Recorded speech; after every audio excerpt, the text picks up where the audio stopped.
Patricia Beggiato and her family run a restaurant in Washington, D.C. About 5 years ago, their busy lives took a turn. My husband always had allergies, heartburn, and did not think that was anything to worry about. And then on July 10th, 2010, he experienced what we thought was food poisoning after he ate shellfish, and it just never recovered.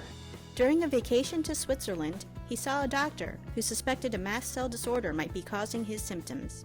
Mast cells, part of the body's immune system, are packed with inflammatory chemicals that cause allergy symptoms when released.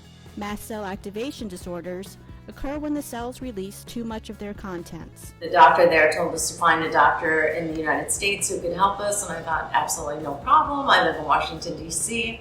But upon returning, nobody would help us. My husband, in the meantime, could not eat.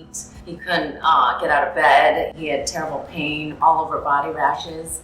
Eventually, they came to the National Institutes of Health, or NIH.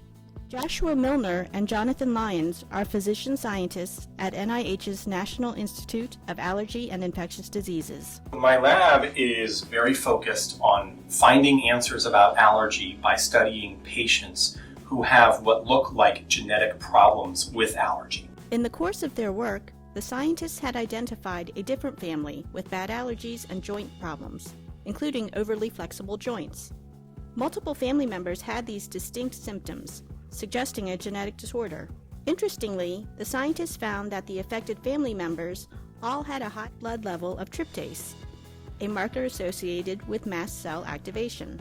It appeared that patients were inheriting tryptase elevations along with their symptoms. They have since identified other families with inherited mast cell activation disorders, including the Beggiatos, who participate in clinical studies at NIH.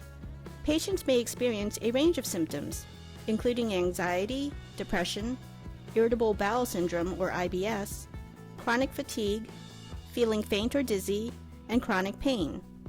Many, though not all, have high tryptase. Some patients experience symptoms from birth.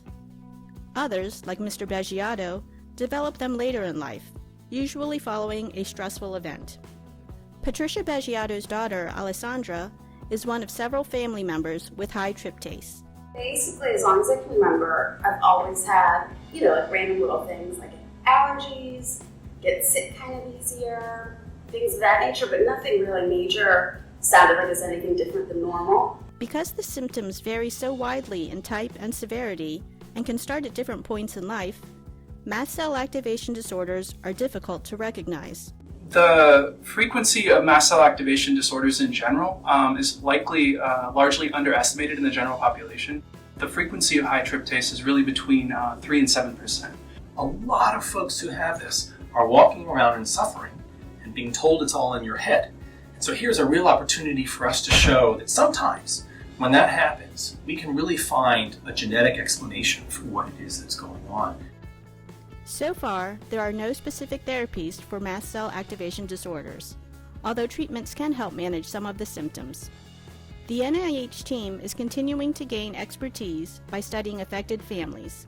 We now have what appears to be at least 40 families with over 135 affected and unaffected family members. The scientists are performing genetic analyses to pinpoint key differences between affected and unaffected family members. By finding that, hopefully, that would be something that we could target.